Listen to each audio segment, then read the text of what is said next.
Bonjour et bienvenue sur la Web TV du CAD dans ST, la chaîne du collectif des salariés de ST Microelectronics.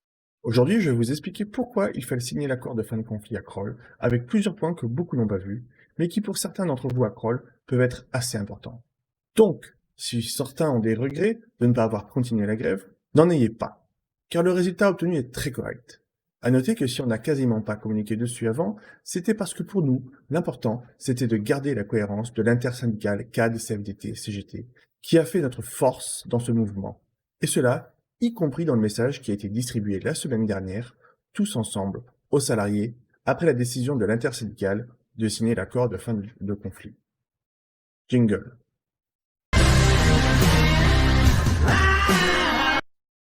Après avoir essayé de faire le mort, puis de diviser l'intersyndicale, mi-novembre 2020, la direction de Kroll propose premièrement d'augmenter de 30 € le maximum de la prime industrielle, la portant de 120 € à 150 €. Deuxièmement, d'y intégrer la prime focus de 30 €, qui porterait donc le maximum de la prime industrielle à 180 €. Et troisièmement, d'augmenter de 22 € le maximum de la prime Watam, la portant de 78 € à 100 €. Fin novembre 2020, la direction, qui fait face au maintien de la demande de l'intersyndicale pour augmenter le maximum de la prime de 50 € et pas de 30 ou 22 €, indique qu'elle va aussi intégrer dans la prime industrielle la prime de présence, qui à Kroll s'appelle la prime PCA, et elle est de 20 €. Le maximum de la prime industrielle, tout intégré, serait donc désormais de 200 €.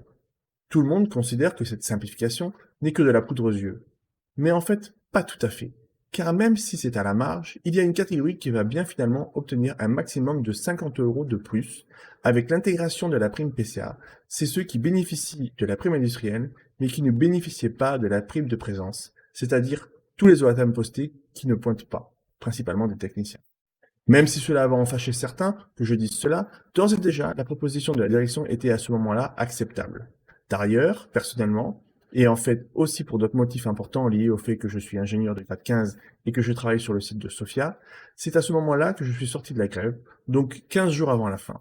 Je vous l'expliquerai dans une prochaine capsule. Alors, pourquoi cette proposition devient-elle acceptable? Premièrement, on a vu que certains allaient bien avoir une augmentation de 50 € du maximum de la nouvelle prime industrielle tout intégrée. Deuxièmement, la demande de l'intersyndicale CAD-CFDT-CGT pour avoir une augmentation n'était pas tenable à partir du moment où les autres sites n'ont pas vraiment moufté. Certes, il y a eu Grenoble, qui est toujours en grève, mais ce n'est qu'un site de très petite taille en termes d'usine comparé à Kroll, Rousset ou Tours, et qui en plus ne fait que du test et pas de la production. Par ailleurs, avec ce niveau de prime, on a atteint le même niveau que la prime de Rousset, et il est évident que la direction n'allait pas créer un précédent et risquer de réveiller Rousset.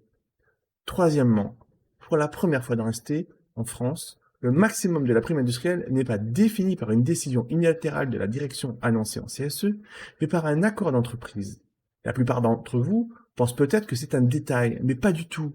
Ainsi, on a vu comment la direction a pris cette année le prétexte du Covid pour ne pas nous augmenter. Elle pourrait très bien prendre le prétexte d'un autre événement important pour un jour baisser ce maximum de la prime industrielle. Mais avec un accord d'entreprise, on a 15 mois sécurisés après que la direction ait dénoncé cet accord pour analyser la situation et éventuellement s'organiser. Cela devient donc un acquis beaucoup plus solide. Quatrièmement, dans cet accord, la direction s'engage à revoir la filière technique, ce qui est important pour beaucoup de salariés de Kroll qui sont en retard dans leur avancement et donc ont un salaire de base déjà plus faible que ce qu'ils méritent. Cinquièmement, la direction a fait beaucoup de promesses pendant les négociations. Alors même si les promesses n'engagent que ceux qui les écoutent, et que c'est très bizarre que la direction n'ait pas voulu les formaliser en les mettant par écrit dans l'accord, il faut quand même en tenir compte. Et en plus, on va voir dans une prochaine capsule que le CAD et l'intersyndicale ont pris des mesures pour essayer de sécuriser les promesses faites par la direction. Enfin, sixièmement, une des principales revendications de l'intersyndicale, et tout particulièrement pour nous au CAD, était que les mesures obtenues devaient toucher tout le monde, y compris les opérations, le support, les ingénieurs et cadres, et globalement tous les administratifs et surtout toute la R&D, qui représente une grande partie des salariés du site de Kroll. Or, du fait des multiples trahisons du syndicat qui est majoritaire chez les ingénieurs et cadres, la CFE-CGC, l'intersyndicale CAD-CFDT-CGT a été obligé d'abandonner ses revendications pour ces salariés-là. C'est aussi un des sujets qu'on abordera dans notre prochaine capsule, car il faudra bien au moins 3 capsules d'environ 4 minutes pour finir de décrypter tout ce qu'il s'est passé, aussi bien pour la compréhension des salariés de Kroll que pour les autres salariés de ST. À très bientôt, les chéris chéris.